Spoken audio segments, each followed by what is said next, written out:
This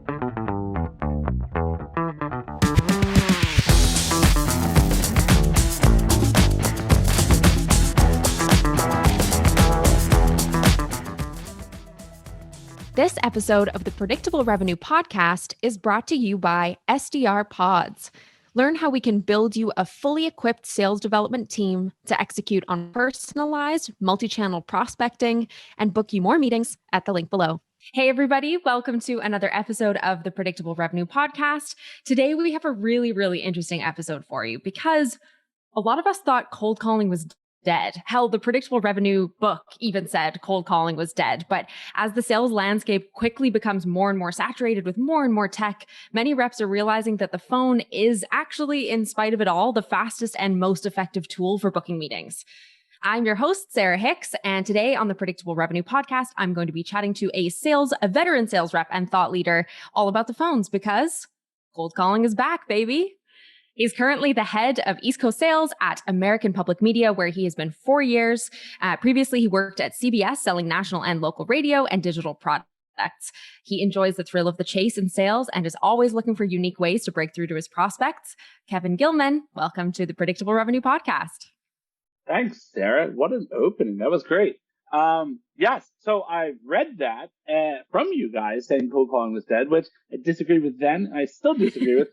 Not only is it back, but it never went anywhere. So there you go. I'm excited to do this.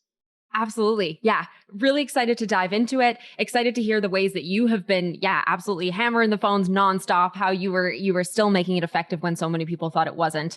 And then even more looking forward to what you can tell our sales reps out there to do today to kind of take that back if they haven't been using it. So to start off, Kevin, tell me, how do you start from the beginning? You know, you're gonna do a cold call session. You've got to start from scratch. What's the first thing that you do? Well, I think it starts way before you get to the cold call part. It's organization. And this is not just organization for cold calling. This is organization for your outreach in general. I mean, there are endless podcasts and articles and thought leadership on LinkedIn to tell you how to organize your accounts. Find what works best for you and do what works best for you. And truthfully, you're going to change it multiple times per year. As we all know, things constantly change. Organization is going to be your first step. And from organization, what I mean is how I do it and what works best for me is I separate my top 100 prospects. People are moving in and out of that group all the time. My tier 2, my tier 3, and then just kind of prospects that if anything comes from it, anything comes from it. Great. So on my top prospects, I need to find a phone number for them. I want a mobile number. I want a direct. I'm going to scour. I'm going to get referrals. I'm going to do anything I can to get into those prospects and then get a number. I'm going to try everything I can to get all the information about these people. These are my top game-changing, I call them whales, whatever you want to call them. These literally are year changers and potentially career changers for you. So I get all of my information prior to reaching out to whoever it may be. I source their LinkedIn, their Twitter, their Facebook, their Instagram, their TikTok, whatever new channel is coming about. I'm going to find every single thing I can about them. They like dogs. They went on a trip. They're from here. They went to this college. Everything I can, put it on front. You never know when that information on the phone, in an email, on LinkedIn is going to come into play. And you'll be surprised how much that you even remember. As you go through, because remember, these are your top prospects. So if you do all of that before you get to the cold call, then I think you're really ready to go because you have everything you need at your disposal at that point. Okay, got it. So I want to touch on personalization because you, of course, talked about this research, what you're looking for, and personalization, much like the power of the cold call, is another one of these like polarizing topics in sales strategy. Is it worth the time spent on personalization? Is there such a thing as personalization at scale? Does it even matter? So what do you think? Your take is obviously that you love personalization. So how do you think it stacks up? Well, I would tell you this. You got to know when to personalize and when not to personalize. I think that is really what it boils down to. I do both. I think you really should do both. That's the answer. Your top prospects, you should be personalized. You should spend that extra time with them. These are game changers for you. This is the one where you're going to have to celebrate if you land this account. So yes, you should be personalizing, spending that extra attention. These bottom tier accounts, don't waste much time on them. And I'm not saying they can't move up to tier 2 or your top prospects. But right now, this is where they're at, whether they're too small, they don't necessarily fit your target market. Just send the repeat emails, the repeat phone calls, whatever you're doing, just almost automate everything there. So personalization is both good and bad. The important thing is you got to know how to do it and really dive in deep to where your best channels are going to be. I leave a Facebook window open, a Twitter window open, an Instagram window open. I'm usually able to get pretty much everything I need from someone, just copy pasting the name, pull in, grab everything I can, type it in my sales loft, and call it a day. So yeah, I think it's important to do both. So what type of stuff exactly are you looking for when you're looking for personalization content? I will tell you, I have found everything and anything. Look, the basics, and we've all gotten these emails, and I think it's a little played out at this point. It's like, hey, you went to this college like so-and-so. Yeah, I mean, certainly, look, I'm not going to tell you I haven't done it, but that's like my last resort. And there's people out there, there's just not much on. I'll use that if I need to.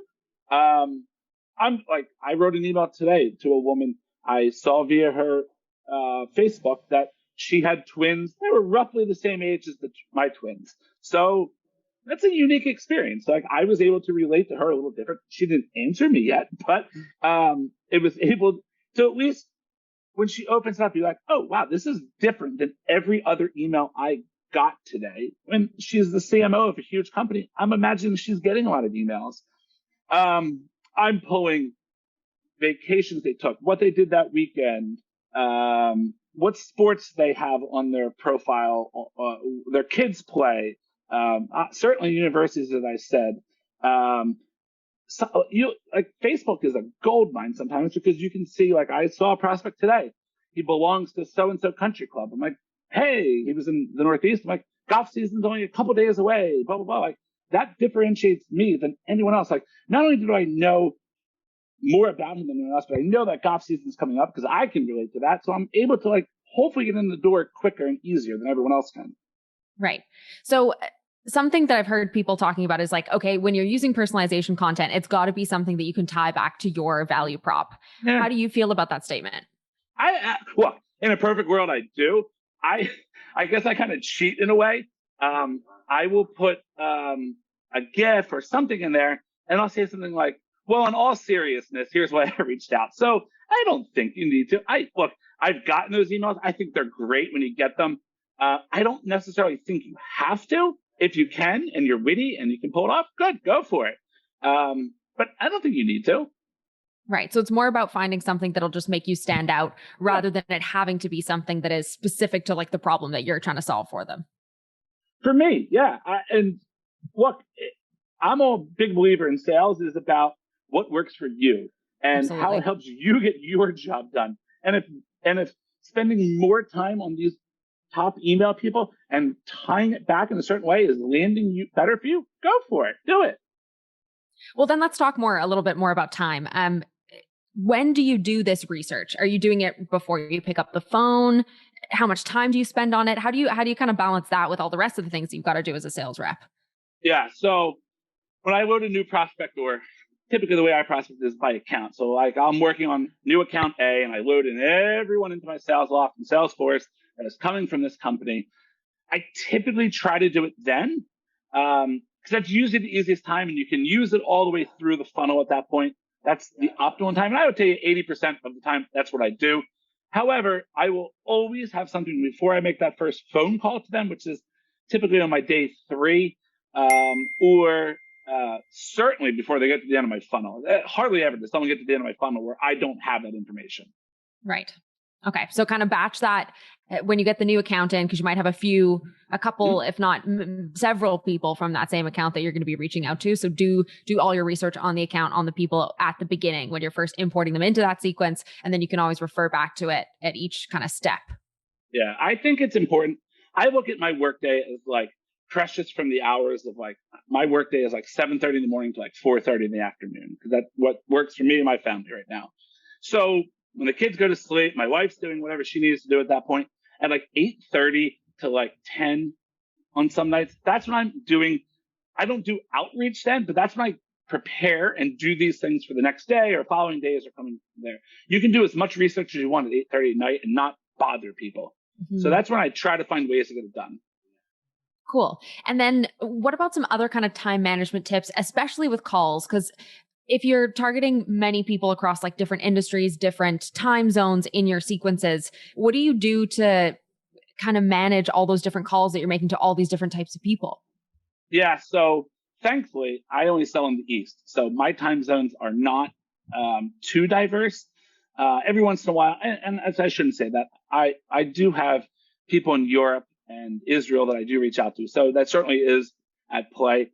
Um, Thankfully, and I can't speak for every program, but SalesLoft is so good about sorting by time zone. I would imagine the other programs do as well.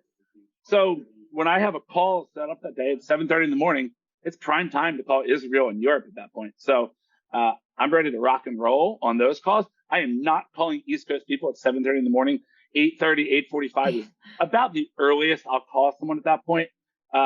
I would call a little bit earlier if everyone was going back into the office at this point, because you'd be surprised how many times you're catching people on the way to the office. You can actually have a pretty good conversation then. But right now, in the last year, yeah, I mean, I'll call all day long until about 5 o'clock at night.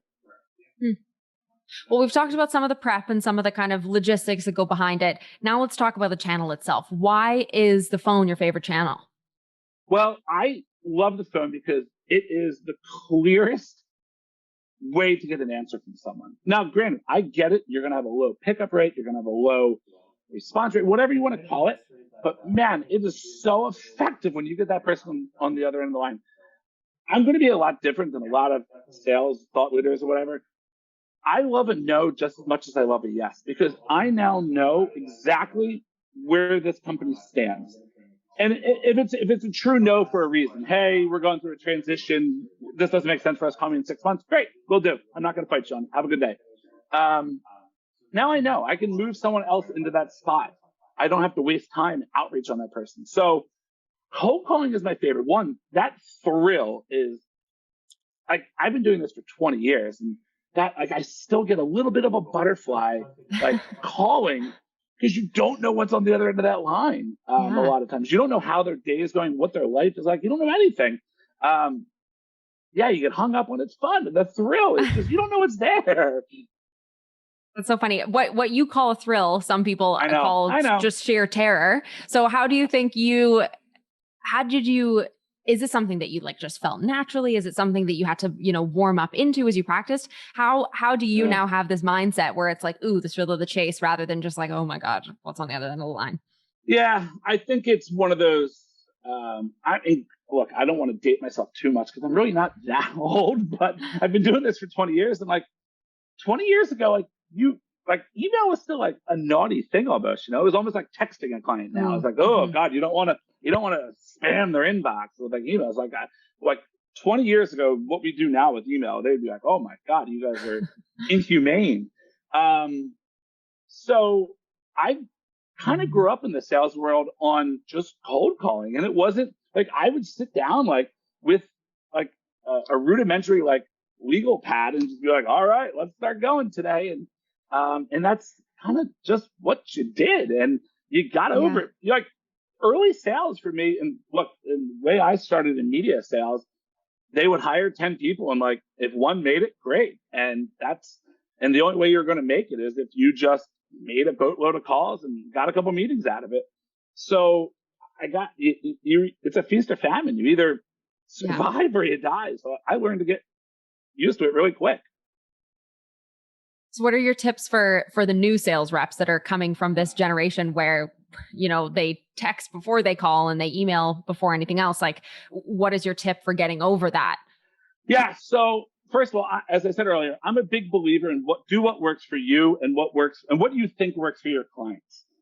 So if I don't believe I'm in an industry where you can just text your way to success, but if that works for you and whatever you're selling, go for it. Like, I'm not here to tell you how to do your sales job.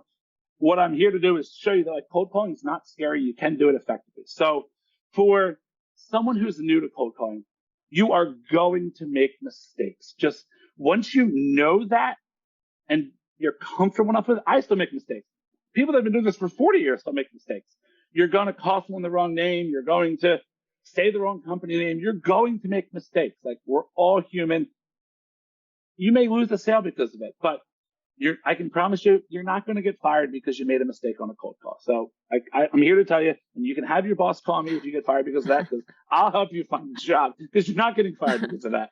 But yeah, like it's a baptism by fire. You just got to dive in, knowing that you're going to make mistakes, knowing that you're going to stink, knowing that you're going to sound like a robot the first 100-ish calls you make, until you're able to just know your product inside and out, know a lot about your personal and the other lines business, and truly how you can possibly help them. Once you have that, cold calling is just an easy way to get in touch with people. Tell me on a little bit more detail how you have that cold call. So we're over the kind of fear of making the call. We're on the line. What does a really good cold call look like? So Sarah picks up the phone. I'm a big believer in, look, we all know the person on the other end of that line is human. They've dealt with their own crap that day. They have kids running around. They're in a fight with their significant other. They have got their own stuff going on, just like we all do. So there is so many better people out there than me, the Chris Vosses, the Justin Michaels of the personality and how to technically do these things. I just treat them like a human. Like, hey, Sarah, how are you? just very basic, very right to the point, very like, and 95% of the time I'm going to get, good. What's this in reference to? And like, you get that. I'm okay with that.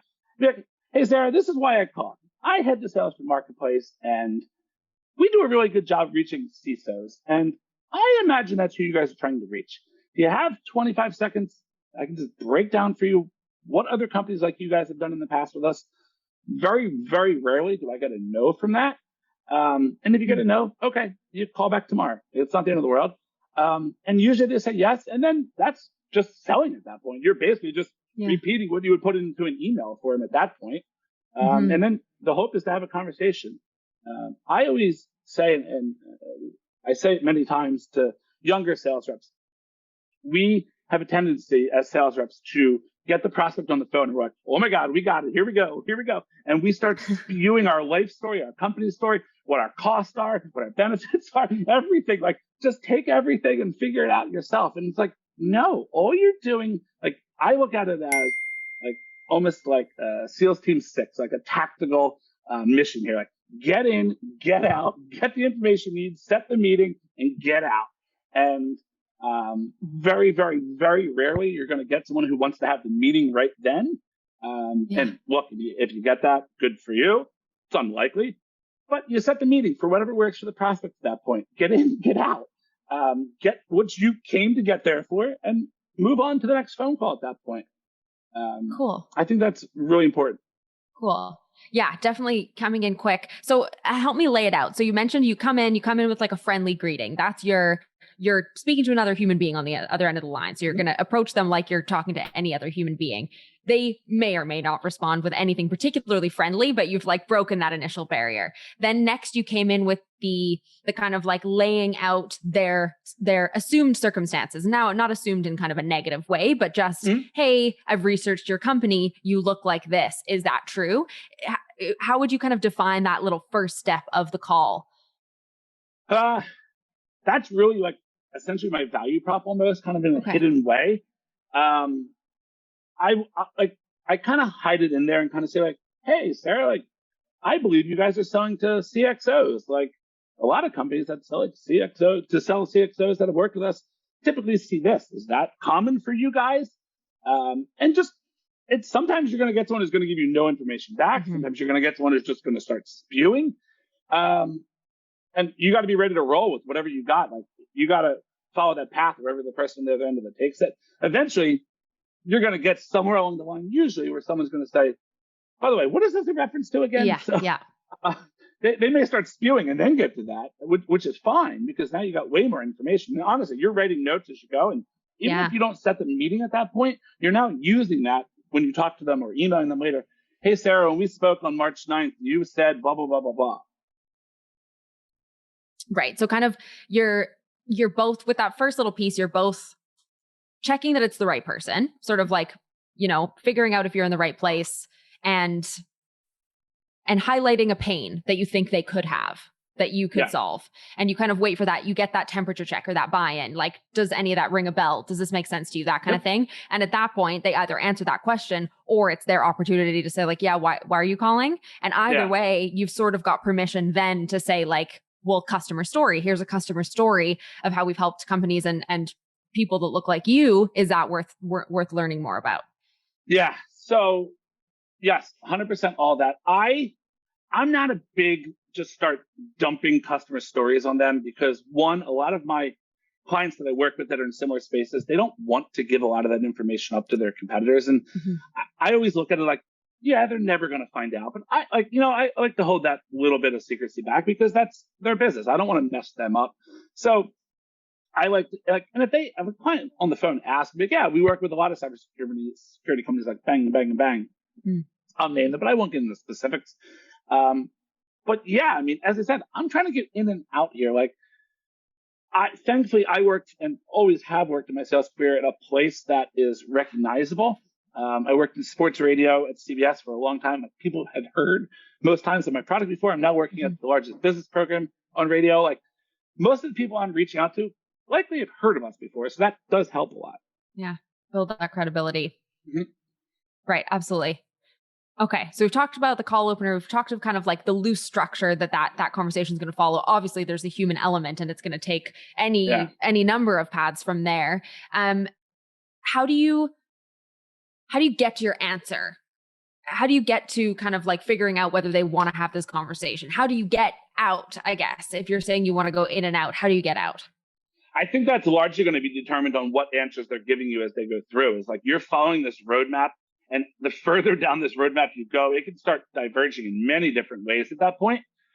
But somewhere in there, somewhere along the line, it's very likely they're going to give you some bit of a nugget that is going to allow you to hook them potentially. Like, hey, Sarah, you told me you guys are having trouble doing this, or other cybersecurity companies are having trouble doing this. Is that a problem you guys feel? And you get a yes or no, or and sometimes you may get something. Oh, Siri just went off. I guess Siri wants to listen in. But you'll be able to find some type of a hook to close in there somewhere. And I think that's literally going to differ every call. And honestly, I think it's okay if you get the person on the line. Like, you're going to hear salespeople say, like, once you got them on there, like, you can't let them off the hook. Like, I don't think that's necessarily true. Like, you're interrupting these people's lives. We're all getting hundreds of phone calls from car warranties and donations to this and that. Like, you're an interruption. Like, you got to remember that. What you do afterwards, if you don't land that call, is important as well, because then you need to really circle back with the new knowledge you just got, whether A, that's the right person or not, and you're confirming that, and B, any information that person's given you, you're now like immediately tailing your emails afterwards to that. And I think that's one of the things that I have done really well. I have seen a major increase in response rate. If someone picks up or doesn't pick up, I immediately follow up with an email, and I usually try to make that lighthearted or fun or a GIF or something in there.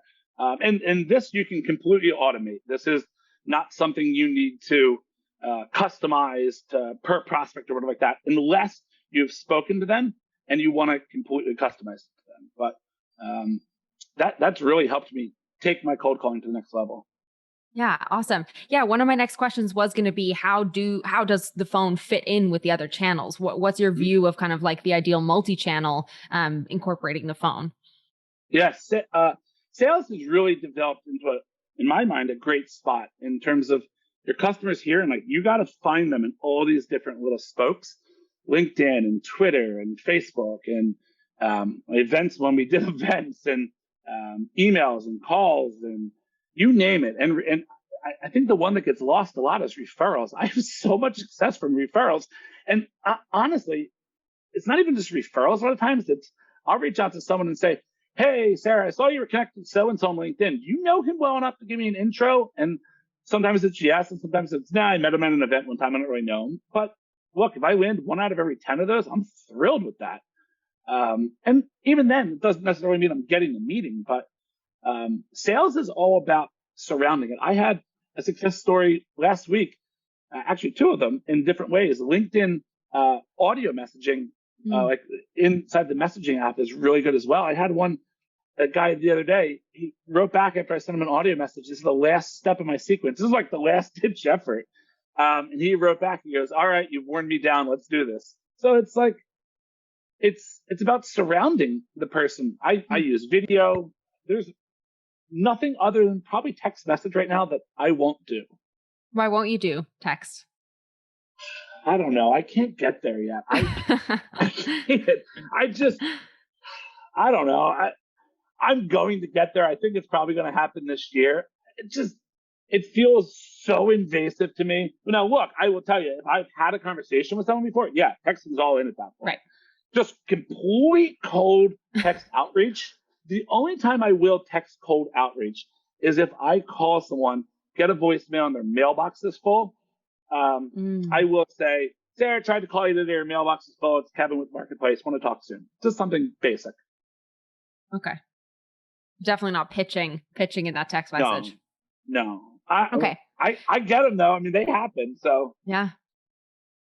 So then, why does a cell phone call feel different, do you think, from text? It's funny because there's still a lot of people out there that are so anti calling mobile numbers. I am not at this point, because someone broke it down for me one time expressly this way, and it made so much sense to me at this point. Any word provider you use to get your mobile numbers, I don't care who you use, they're all garnering it from some data source.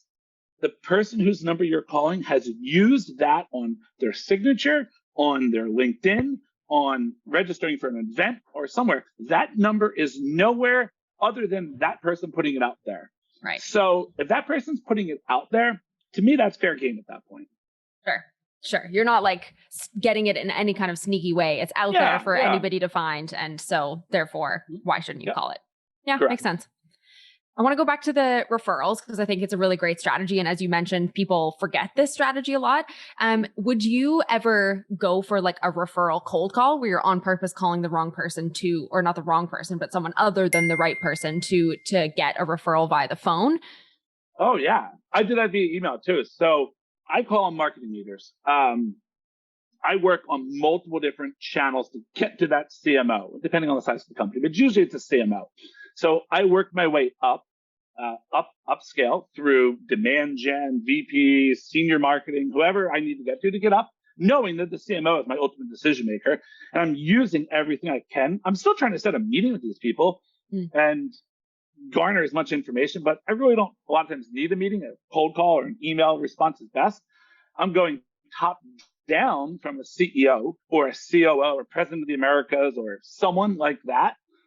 I'm also going sideways a lot of times from a CRO, a VP of sales, or something like that, because a lot of times when I'm reaching, and this is going to differ per company, I'm reaching the marketing team. And at the end of the day, the marketing that they're doing and what I can help them with is going to affect the sales team dramatically. So if I can come in the side door and say to the sales leader, I'm going to help you guys, I'm going to make your job easier. And I run a whole cadence just towards salespeople, and I automate all of that. It just constantly runs in the background. I get that information. Man, if you can get a sales leader, now granted, salespeople are hard to sell to. So if you're selling to sales, VPs of sales, good for you. That's a tough sell because we know what it's like. We're unlikely to respond to a lot of these tactics. But coming in that side door, if you get that sales leader to give you this data, that is like earth shattering in terms of taking it to the CMO at that point. Like I write that email within minutes after getting an email from them and be like, I know you guys blankety blank and third quarter sales were down. And they're like, where in the hell did you get all this information? Like if you can't get a meeting with them at that point, you're probably not going to. Right. So you're sort of like mining information from whoever you can so that you're best equipped to attack that final decision maker. So say somebody tells you like, hey, I'm not the one who deals with this. It's so-and-so. You get a little information from them. What's your first move after having been given that information by the other person? Well, first of all, it starts before I ever get off the phone or stop that email thread. I say like, hey, are you able to point connect me directly with them. And sometimes they'll say, yep, absolutely, can do that, no problem. Sometimes they're going to say, no, not really comfortable with doing that. Like, I gave you everything I need to go. I'm like, great, cool, no big deal.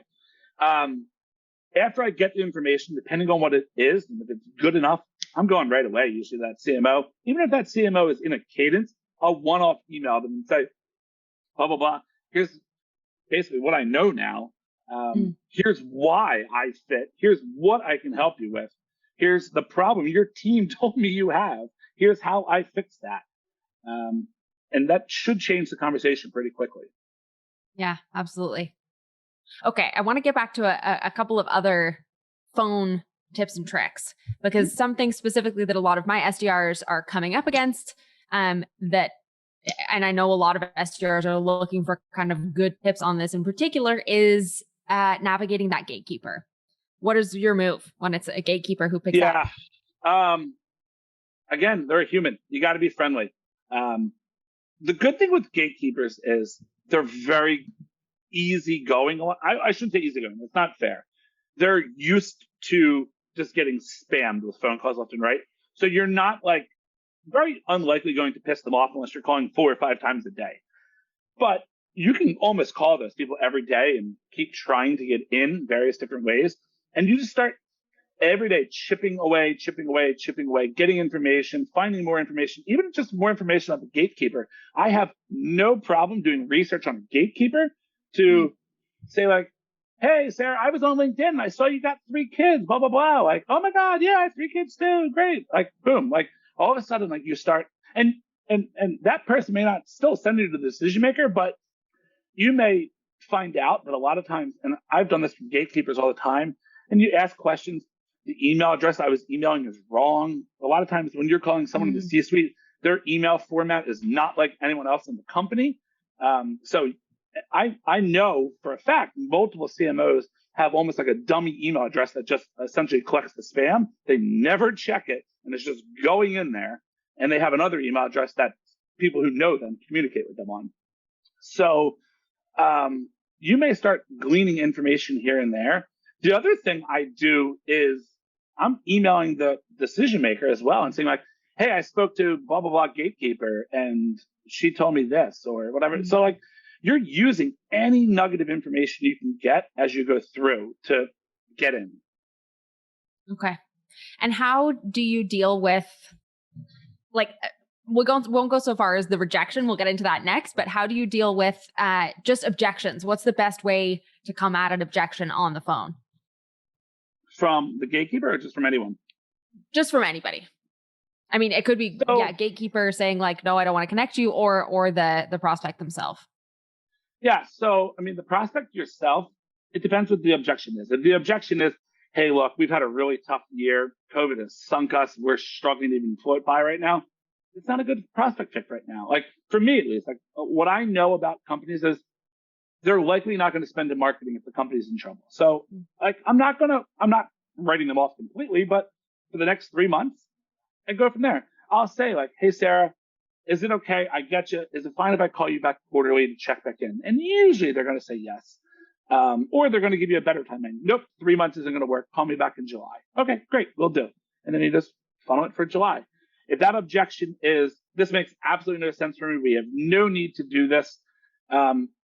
Your prospecting doesn't necessarily mean it was wrong. You think this company is a good fit. For whatever reason, the person who's the decision maker doesn't agree with you.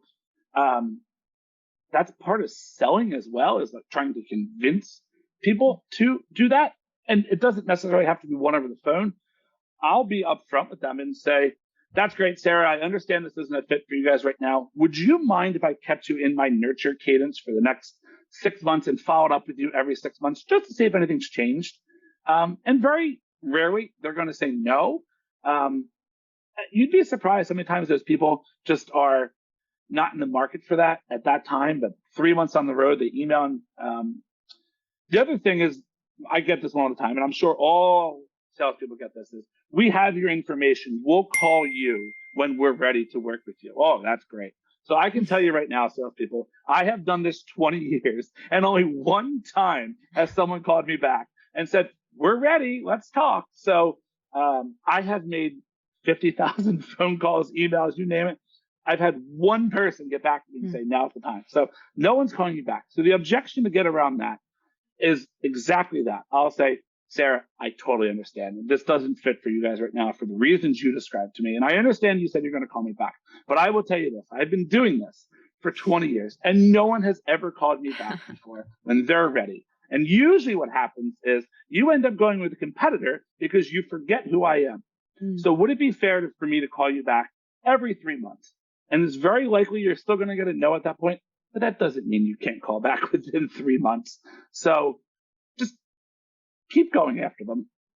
How do you deal with those smokescreen objections that come really early in the call where, you're starting to say, for instance, that kind of opener that you have of like, hey, I know that you're dealing with this. And so I think that you're therefore dealing with that. And they go like, oh, we're not interested. But of course, at that point, they don't even know you do. So how can they be not interested? How do you tackle that? I say exactly that. Sarah, you don't even know what I do. What aren't you interested in?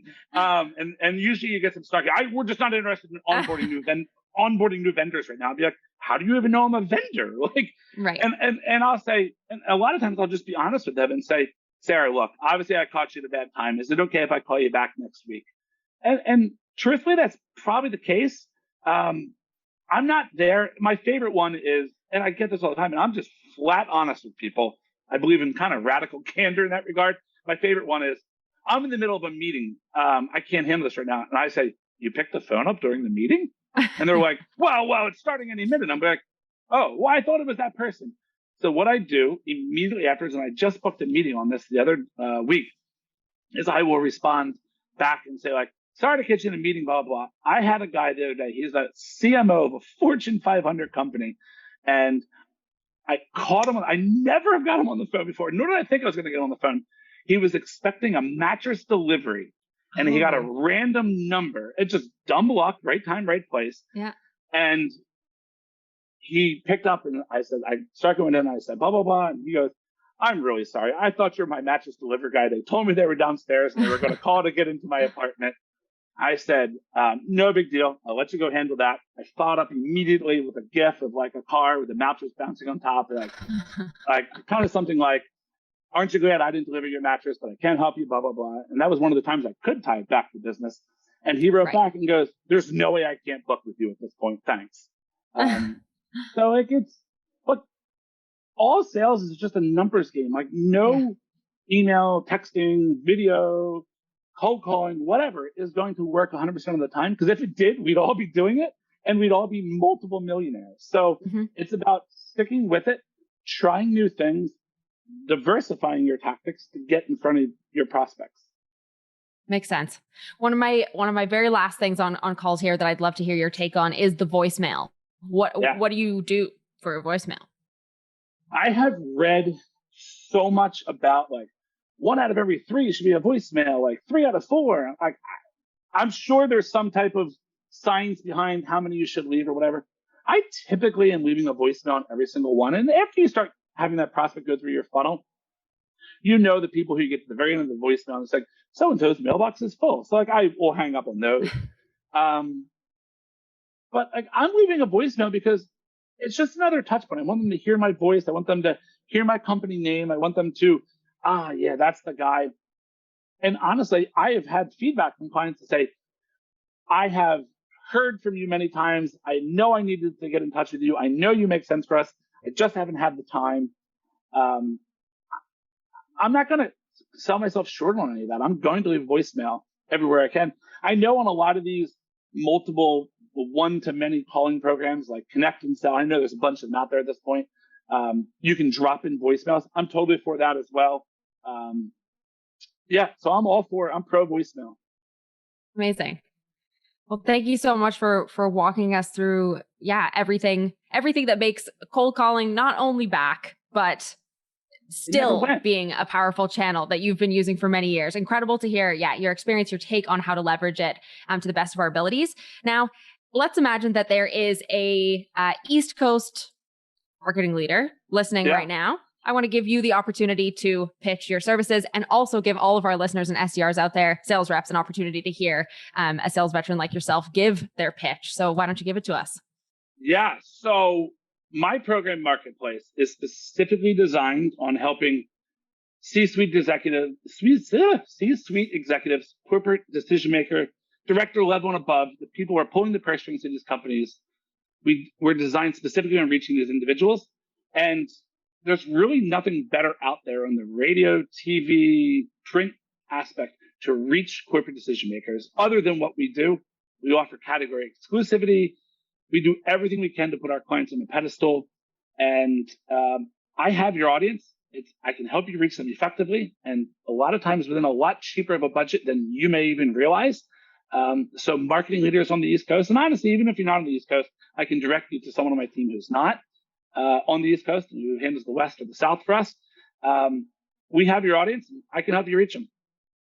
Awesome. Well, there you go, guys. Kevin, thank you so much for coming on the show. If people want to learn more from you, where can they get in touch with you? Yeah, so LinkedIn's going to be the easiest way. Dirty secret, I don't turn LinkedIn acceptance down, so send that through. Second thing is I'm a member of Rev Genius and have been for, a year at this point. I love having conversations in there. In fact, I should use this as an opportunity to promote. We have a weekly, twice a week cold calling session in there. That is, not everyone goes to everyone, but it is great. We share tips. We share what's working, what's not working, what's working in conjunction with cold calling. Even there's so many people that are coming in for the first time. We have contests with prizes. So inside Rev Genius, there's all kinds of fun cold calling things to help you get better at that as well. Well, there you guys go. You can check Kevin out on LinkedIn. You can check out Rev Genius if you guys are now really amped about the idea of cold calling and want to get some practice in, sounds like that's a really great place to learn tips and tricks from other people that are all using it just like Kevin is. So once again, Kevin, thank you so much.